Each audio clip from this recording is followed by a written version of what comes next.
देखिए पहले तो अभी ये आगे बढ़ा दें, उसके आगे देखिए self coefficient of self induction क्या होता है कि एक कॉइल है, ठीक है, इस तरीके, ठीक है, उस यहाँ दो कॉइल आ जाती है, सिंगल कॉइल है, इस कॉइल में कि रियोस्टेट और बैटरी से करंट की वैल्यू बदलती है इसी कॉइल, तो इसके कारण मैग्नेटिक फील्ड जो पास कर रही है वो चेंज होती है, मैग्नेटिक फील्ड चेंज होती है तो मैग्नेटिक फ्लक्स चेंज होता है, मैग्नेटिक फ्लक्स चेंज होता है तो एक इंड्यूस्ड ईएमएफ प्रोड्यूस हो जाता है, और इंड्यूस्ड ईएमएफ प्रोड्यूस होने से एक इंड्यूस्ड करंट, ओरिजिनल करंट के अलावा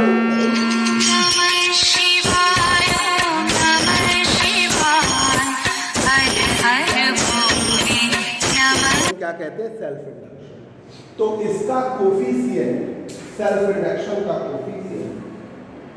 कोफिशिएंट ऑफ सेल्फ इंडक्शन का जो कोफिशिएंट है, ये लास्ट टॉपिक का बोर्ड पे लिखा है, ये इसका सोलेनॉइड करंट कैरिंग सोलेनॉइड का L बराबर mu naught N square A, mu naught permittivity है फ्री स्पेस की, N number of turns per unit length, A cross sectional area of solenoid है, और I करंट फ्लोइंग होगा each turn off solenoid. ये solenoid का है, आपको class में भी देख लोगे या नोट्स में हम फोटो दे देंगे, ठीक है।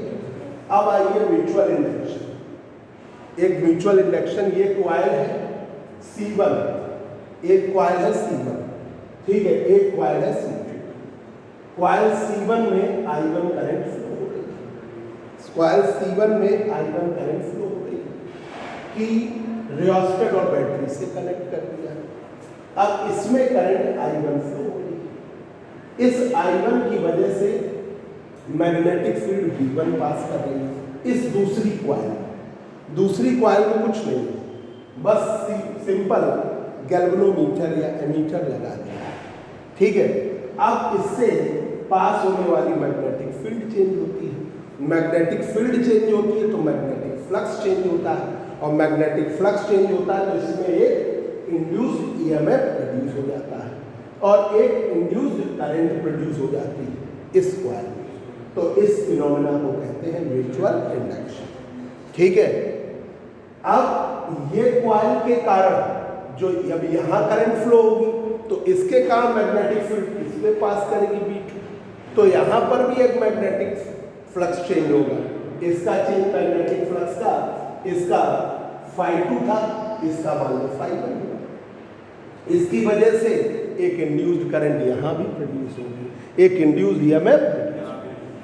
यहाँ पर इस कॉइल का coefficient of mutual induction M12 ले लीजिए, इस कॉइल का coefficient of mutual induction M21 ले लीजिए, तो ये लिखा when two coils C1 and C2 are taken close to each other, बहुत ज़्यादा दूर ले लोगे तो गैप हो जाएगा, तो उस स्थिति में बढ़ जाएगा।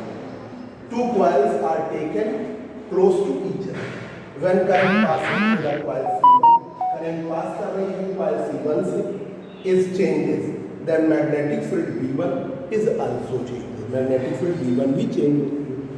Due to these variation, induced EMF and induced current are produced in coil C2, इसमें produce in C2, produce in the coil C2, this is the phenomena of mutual induction, ठीक है। एक कॉइल के कारण दूसरे कॉइल में induced current का produce होना, इंड्यूस्ड ईएमएफ का प्रोड्यूस होना कहलाएगा म्यूचुअल इंडक्शन, और उसी कॉइल में डेवलप होना, उसी कॉइल की करंट चेंज हो, उसी कॉइल की मैग्नेटिक फील्ड चेंज हो, उसी कॉइल का मैग्नेटिक फ्लक्स चेंज हो, वहां पर इंड्यूस्ड ईएमएफ प्रोड्यूस होना क्या कहलाता है?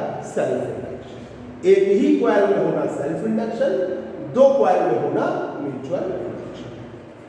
When magnetic field passing through a second coil, is changes बदलती है, changes due to first coil, पहली कॉइल के कारण C1 के कारण, then magnetic flux link with the coil is also change, magnetic flux link with the coil is also change, वो भी बदलता है, ठीक है, is also change so that EMF is produce, इसमें भी प्रोड्यूस होता है। अब देखिएगा जो इसमें मैग्नेटिक फ्लक्स है कॉइल C2 में, magnetic flux in coil C, magnetic flux in coil C वो है आपका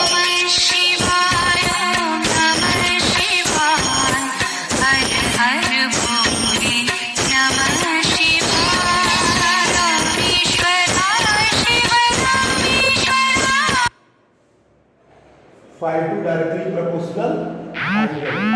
अरे योग वो ले आओ जरा छोटा वाला phone. Five two directly proportional, देखिए यहाँ पर मैग्नेटिक फ्लक्स प्रोड्यूस हुआ five two directly proportional I. जब आप जरा मेरा मोबाइल छोटा वाला दे दो, फोन आ रहा है तो फोन कर दो।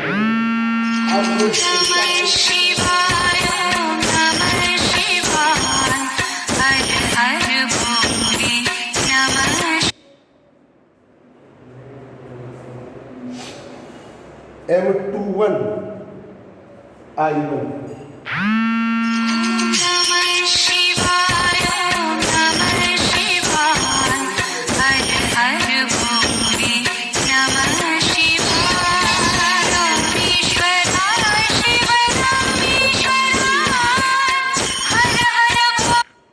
आज खुली नहीं है। आज मंडे करा ले।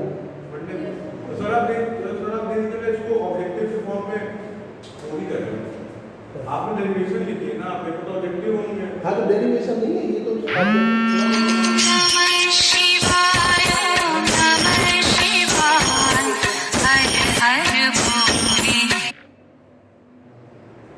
अब देखिए तो five two directly proportional I1, five two बराबर M21 I1। M21 coefficient of mutual induction of coil C2 due to the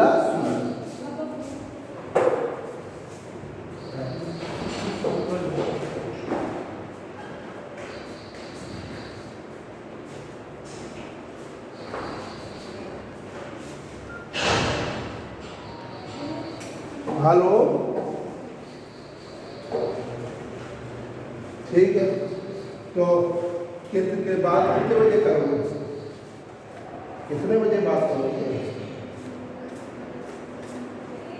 अच्छा 12-1 बजे बुलाना है। क्या कर फोन करवाना है? चलो देखते हैं। ठीक ठीक ठीक चलो ठीक ठीक कल आके करना है।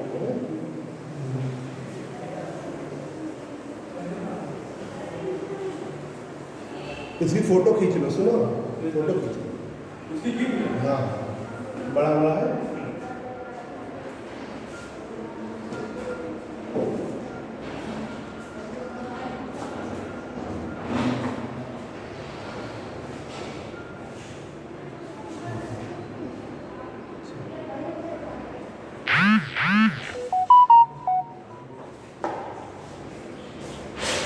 ठीक है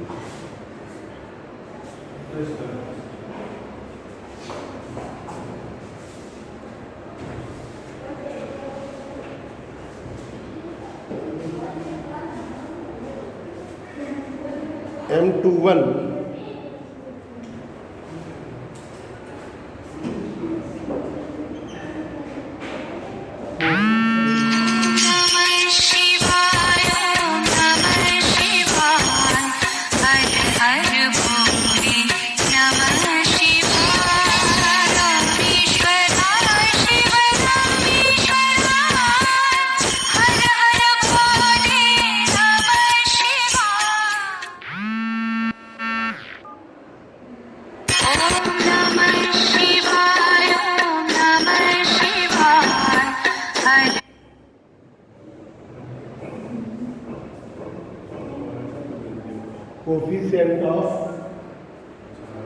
coefficient of mutual induction of coil C2 due to C।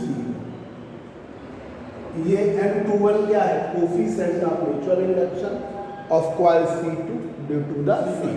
अब इसी तरीके से यहाँ पर इंड्यूस्ड ईएमएफ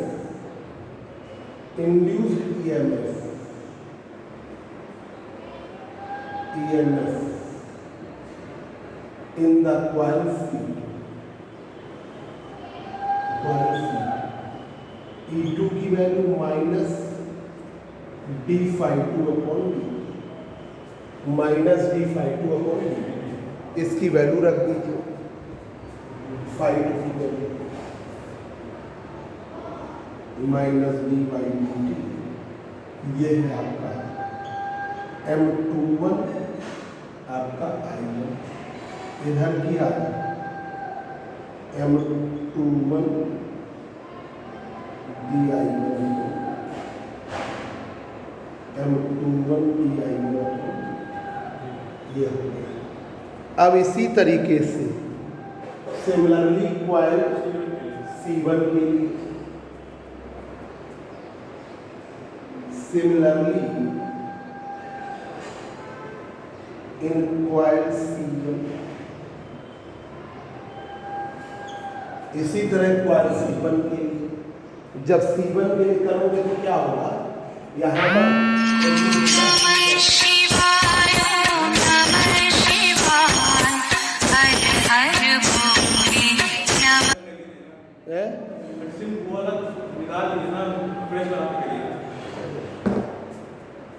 C1 में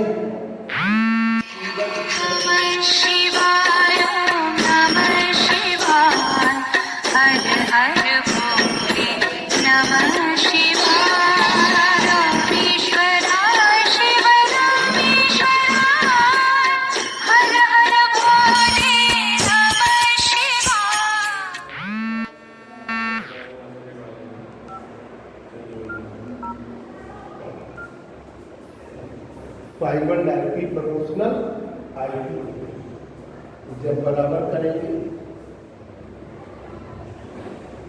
I1 जो इसका है डायरेक्टली प्रोपोर्शनल I2, ठीक है, जब बराबर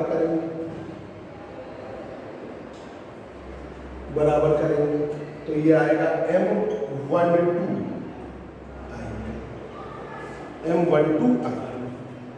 M12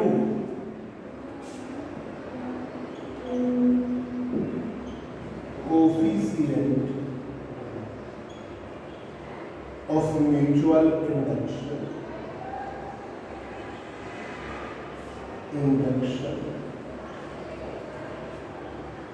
of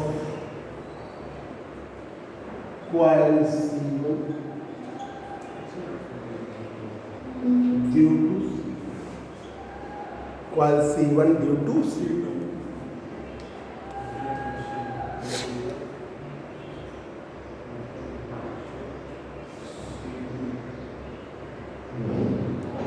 C2 है C1 के,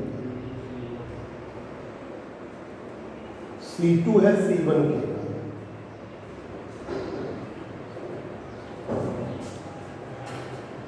अब आइए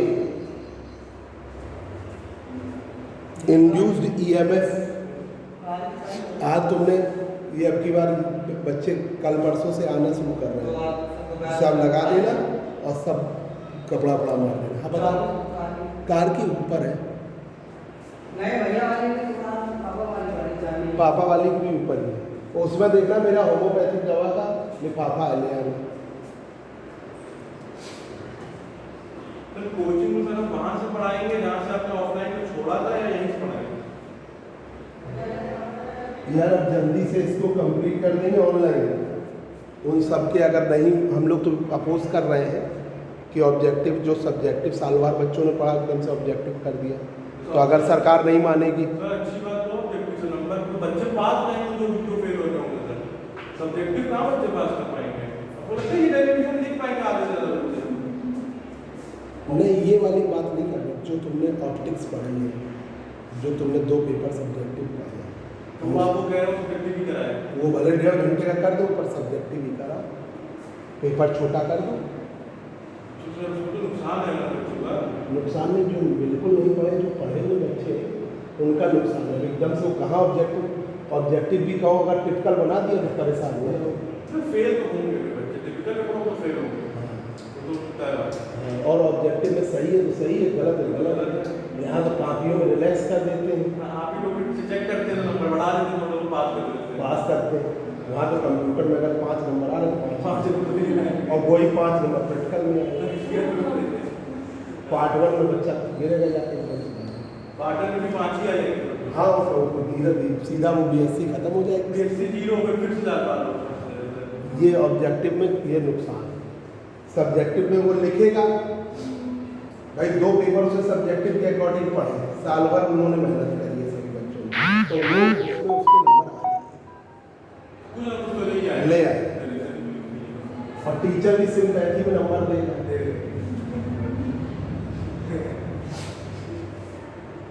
हम लोग भाई सोचेंगे ना कि अगर ये बच्चा फेल हुआ तो ये सीधा बेचारा पार्ट 1 में फेल हो जाएगा, पार्ट 2 में भी फेल होगा, पार्ट 1 में। अब जिसने बिल्कुल ही नहीं लिखा होगा, जिसने लिखा है थोड़ा बहुत भी ठीक, हम लोग उसको पास करने की कोशिश करेंगे और अच्छे से अच्छे नंबर देने की कोशिश करेंगे। और OMR सीट में फ़ायदा किसका होगा जानते हैं? इसका जो नकल वाले कॉलेज, हाँ जो नकल से बात होते हैं, उनके यहाँ क्या होगा कि उनका जो प्रिंसिपल है या कॉलेज का प्रबंधक है वो बाहर से सॉल्व कराएगा, 15 मिनट पहले बोल देगा, सब बच्चे घर के आ गए, उनके आगे 35, 40, 45, यहाँ बच्चा हमारा सब ये है, मुझे लगता है ऐसा। ये तो नकल वाले सारे पास हो जाएंगे। हाँ। बात तो सही है। Induced EMF in coil C, induced EMF in coil C1, E1 क्या होगा? E1 माइनस d∅1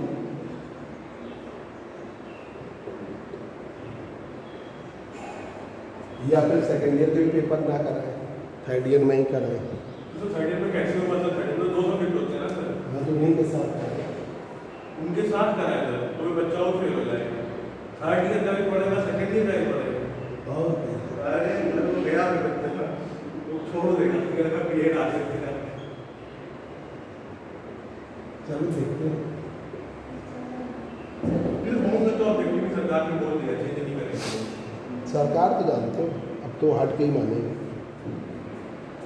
कोरोना से तो लोग मर गए, वो बच्चों को क्या देंगे? पहले भी छूट हो रही है। E1 M12 di2 upon dt। अब देखिए रेसिप्रोसिटी थ्योरम है इसका, जो ऑब्जेक्टिव के लिए आता है, ठीक है, ये ध्यान रखिएगा। रेसिप्रोसिटी थ्योरम बहुत बड़ा प्रूफ था। M12 की वैल्यू M21 के बराबर, coefficient of mutual induction of coil C1 due to C2, coefficient of mutual induction of coil C2 due to the C1 are same or this is equal to same है। इसका मतलब ये हुआ कि मतलब flux का लॉस नहीं होता है। हाँ हाँ ये भी बात है। क्यों लॉस क्यों नहीं होता है?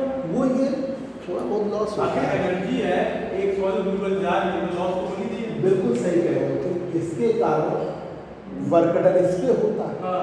इसके कारण वर्क डन इस पे होता है, पर उनमें डिफरेंस बहुत कम होता है, वो लॉस बहुत कम होता है, तो उसको इग्नोर कर देते हैं। तो कोफिशिएंट ऑफ म्यूचुअल इंडक्शन दोनों के सेम, ठीक है, मतलब म्यूचुअल इंडक्शन। अब ऑब्जेक्टिव पॉइंट ऑफ व्यू से तुम्हें ध्यान रखना है कि coefficient M12 is equal to M21। ये कौन सी थ्योरम है? रेसिप्रोसिटी। या रेसिप्रोसिटी थ्योरम इज दिस, तो ये आप important objective. Coefficient of mutual induction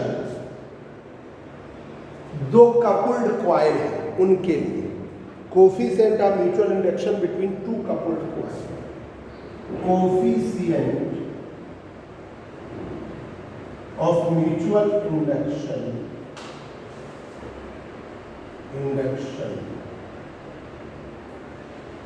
of to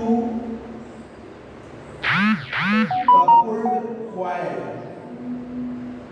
दो कपल्ड कॉइल है उनके बीच का म्यूचुअल इंडक्शन, उनके बीच का म्यूचुअल इंडक्शन, और वो बराबर तो आता ही M12 M21, तो ये M की वैल्यू आती है M बराबर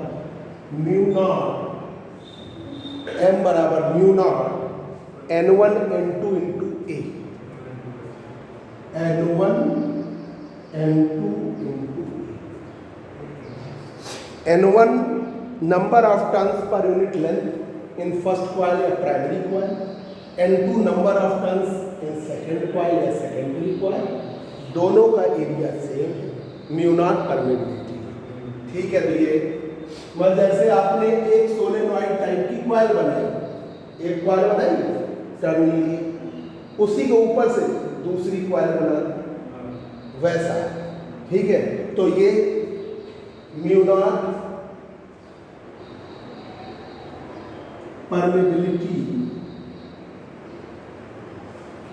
of free space, mu naught permeability of free space, N1 number of turns in primary coil या first coil.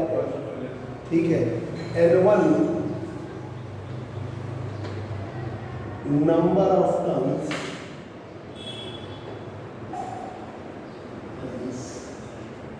In primary coil or first coil, number of turns in primary coil or first coil. ये सब important objective है, number of turns in primary coil or first coil. कल भी आप आ जाइएगा, हम इधर लगातार 2-3-4 दिन में करके फिर फर्स्ट पेपर को ऑब्जेक्टिव पर पढ़ाएंगे, सेकंड पेपर को ऑब्जेक्टिव पे पढ़ाएंगे, घर में रात में। तो वो आपको बस ये 2 आज है, सैटरडे संडे मंडे ट्यूसडे तक खत्म करा देंगे सेकेंड पे, फिर थर्ड के ऑब्जेक्टिव बताएंगे, फिर सेकेंड के फर्स्ट के ऑब्जेक्टिव। 1 महीना चलेगी क्लास। हाँ, यहाँ पे तो अभी लगातार जब तक सरकार हमको परमिशन नहीं देगी, बता रहे हैं सरकार ने परमिशन दी नहीं खोलने के लिए, तो कहाँ खोलना है? कोचिंग का खुलने भी देगी। तो हम लोग तो मिलने आए नहीं सर, वो नहीं, वहाँ कोचिंग खोलने के लिए। हाँ, कोचिंग अभी खोलने की परमिशन 15 को सुना मिल जाएगी, पॉसिबिलिटी हो। N2 अभी नहीं मिली, number of turns in second coil or secondary coil, secondary. ठीक है, सेकेंड कॉइल का हो या सेकेंडरी कॉइल, म्यू नॉट लिख ही दिया है, area of coil, cross sectional area. अगर दोनों का एरिया अलग हो तो वो कपल कैसे कर पाएंगे? तो तभी तो है सर, कपल में।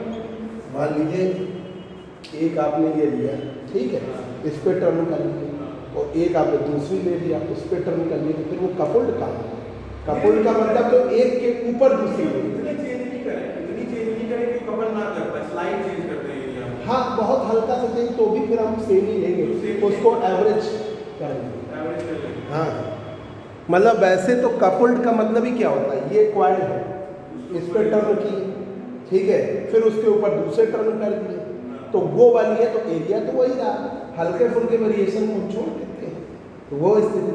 अब तुमने एक ये लिया, उसके ऊपर दूसरी ले लिया, तो फिर वो तो डिफरेंट हो जाएगा, फिर वो म्यूचुअल इंडक्शन तो वर्क करेगा, पर एरिया फिर वहाँ पर लगभग सेम एवरेज लेंगे। एवरेज दोनों का एवरेज लेना पड़ेगा। हाँ, एवरेज अगर डिफरेंट अलग है, फिर वो कपलिंग उतनी अच्छी नहीं हो पाएगी। कपल्ड कॉइल है तो मतलब एक ही कॉइल पर दूसरी कॉइल। अब आइए, कोफिशिएंट ऑफ म्यूचुअल इंडक्शन, ये कपल्ड कॉइल के लिए ही है, और L1 L2 के बीच में रिलेशन, मतलब 2 कॉइल हैं, उनके बीच में म्यूचुअल इंडक्शन भी हो रहा है और उनमें सेल्फ इंडक्शन भी हो रहा है।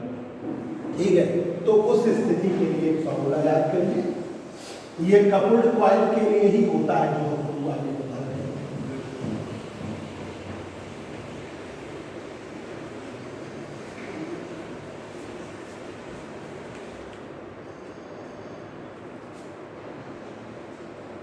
Coefficient of mutual induction of two coupled coil. तो m बराबर L1 ठीक है। L1 L2 सेल्फ इंडक्शन है प्राइमरी कॉइल का, L2 सेल्फ इंडक्शन है सेकेंडरी कॉइल का। तो L1 self induction of primary coil,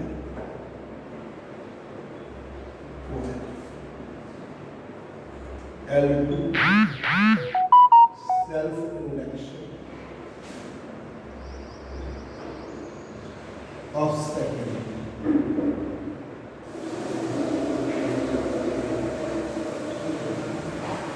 और M coefficient of mutual induction हुआ है, ठीक है। इसे म्यूचुअल इंडक्शन भी कह देते हैं M। और ये उससे इक्वल होगा M1 वाले। हाँ, mutual under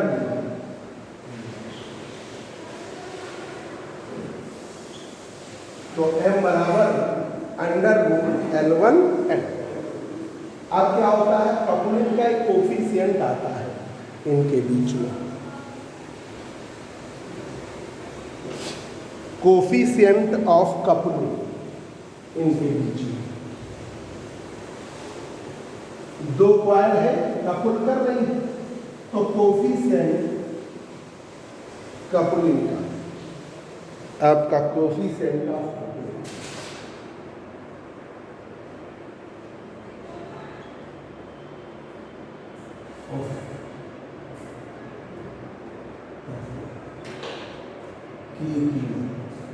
coefficient of coupling K की value M upon under root L1 M upon under root L1 L। ठीक है, ये कि आपको ये कोफिशिएंट ऑफ कपलिंग, ये सब objective important objective, reciprocity theorem वाला, ये सब आपके अगर जो ऑब्जेक्टिव पेपर आएगा तो इसमें मोस्ट इंपॉर्टेंट ऑब्जेक्टिव है भाई। आपको अगर 100 ऑब्जेक्टिव देगा तो 33 और 24, कोई एक पेपर को 34 मिल जाएंगे। अब देखिए एनर्जी पर यूनिट वॉल्यूम या एनर्जी डेंसिटी, यहाँ ये जनरल है एनर्जी डेंसिटी इलेक्ट्रोमैग्नेटिक इंडक्शन, जहां पर इलेक्ट्रोमैग्नेटिक इंडक्शन में energy density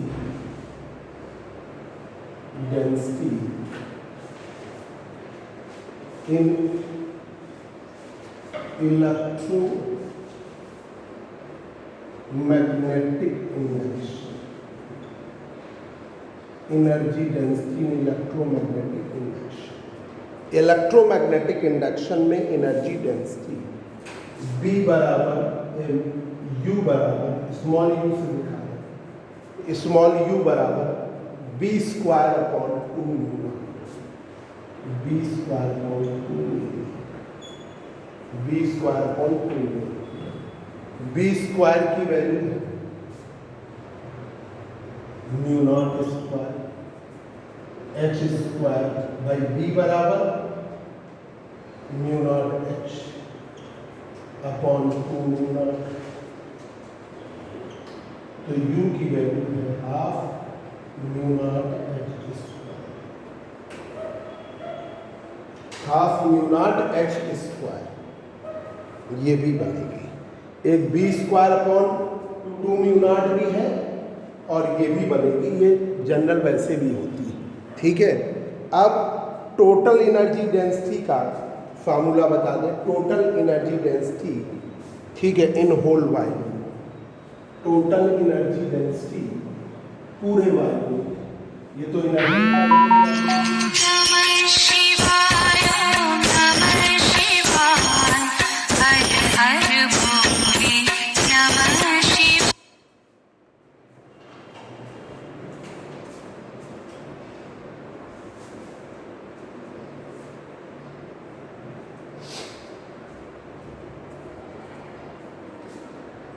total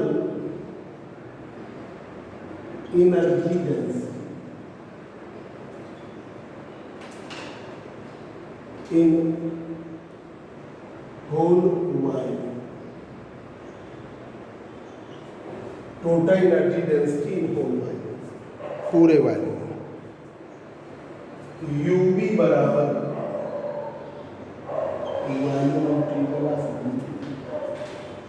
volume integral of UD, U का मान लगेगा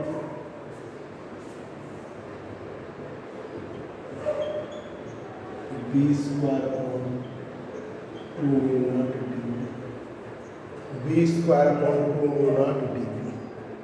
तो UV बराबर 1 upon volume integral of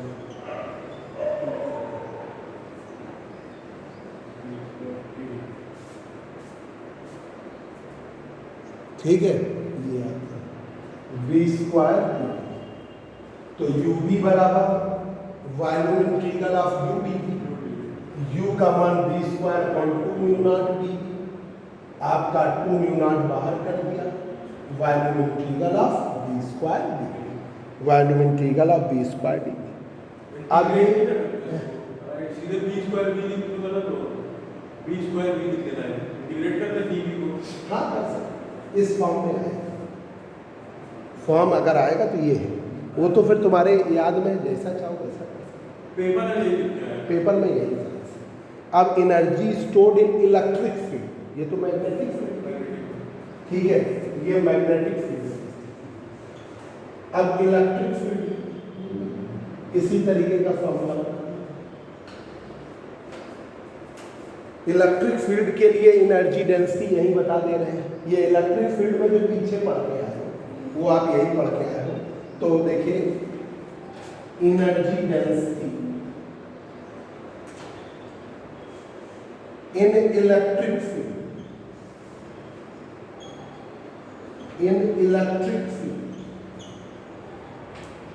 energy density in electric field, ठीक है, एनर्जी डेंसिटी इन इलेक्ट्रिक फील्ड। तो वो स्मॉल u बराबर half epsilon not E square, ये आपको हमने पीछे बताया है।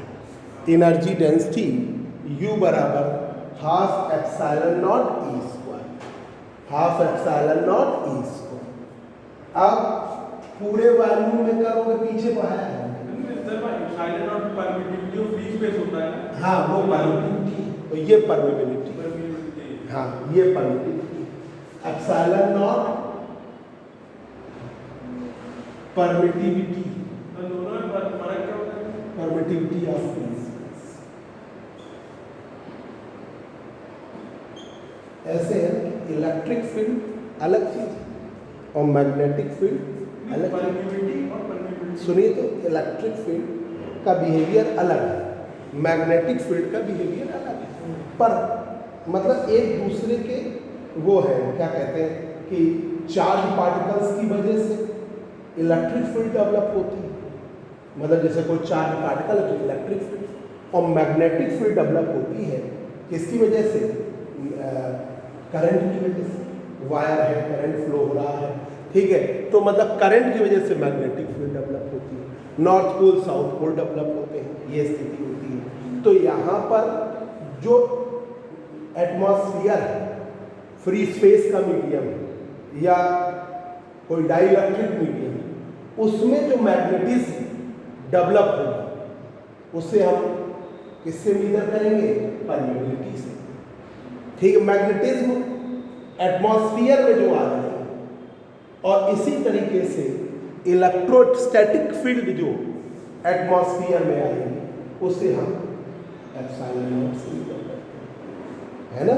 जैसे आप एक प्रैक्टिकली बताएं, जैसे बहुत ट्रांसफार्मर लगा है, वहाँ पर बहुत लार्ज वैल्यू की करंट, ठीक है, और आपके चारों तरफ के एटमॉस्फेयर में बहुत मॉइस्चर है, ठीक है। तो अगर आप उस मॉइस्चर वाले मीडियम, पानी बरसा है, काफ़ी मॉइस्चर है, और आप उस मॉइस्चर वाले मीडियम में आप उस ट्रांसफार्मर की हाई करंट के आसपास जाएंगे तो आपको उसका बहुत ज़्यादा अनुभव होगा कि क्योंकि गलती करते तो खींच भी नहीं सकता, इतना आ जाता है, ठीक है। और यही अगर ड्राई मीडियम है तो वो बहुत कम है ना।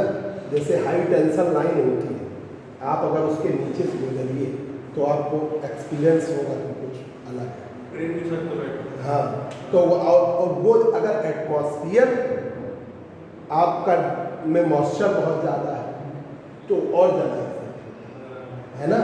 तो वो प्रॉपर्टी का मेजरमेंट हम परमिटिविटी इलेक्ट्रिक फील्ड में और मैग्नेटिक फील्ड में परमिटिविटी से। और जो अर्थ की मैग्नेटिज्म होती है वो इलेक्ट्रिक से नहीं आती ना। अर्थ की जो मैग्नेटिज्म है वो तो इलेक्ट्रिसिटी की वजह से होती है। नहीं, इलेक्ट्रिसिटी चार्ज के मोशन से आती है, कोर से आती है। कोर से आती है, पर वो north pole south pole develop होते हैं ना। तो वो कैसे डेवलप होते हैं, वो तो उसका रीज़न होता है कि भाई चार्ज पार्टिकल्स मूव करते हैं तो करंट है, उससे मैग्नेटिक फील्ड है। इस तरह नॉर्थ पोल और साउथ पोल डेवलप हो जाते हैं। पीछे हमने बताया था ना कि जैसे कोई करंट कैरिंग वायर है, ठीक है, उसे मैग्नेटिक फील्ड में रखो तो वो नॉर्थ पोल साउथ पोल बन जाता है। वो बन जाता है। हाँ, higher north pole south pole. हाँ, वो अपने आप डेवलप होते हैं। वो वही बताता है कि ये नॉर्थ है वो साउथ है, लिखा तो है कि वहाँ पे नॉर्थ है। नहीं, वो जैसे आपका जैसे ये करंट फ्लो हो रही है ऐसे, है ना, तो ये वाला नॉर्थ पोल बना तो ये वाला साउथ अपोजिट हो जाएगा। चलिए देखिए, इसी तरीके से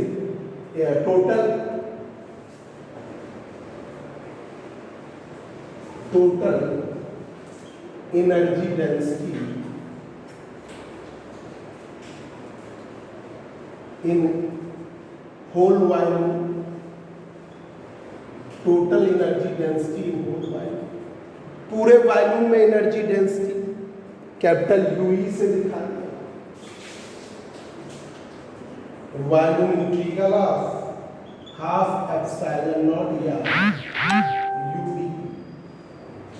यूडी भी वैसे ही करते हैं, बिल्कुल सेम है, ठीक है। तो यूई बराबर volume integral of half epsilon naught E square, ये किया U E half epsilon naught volume integral E square.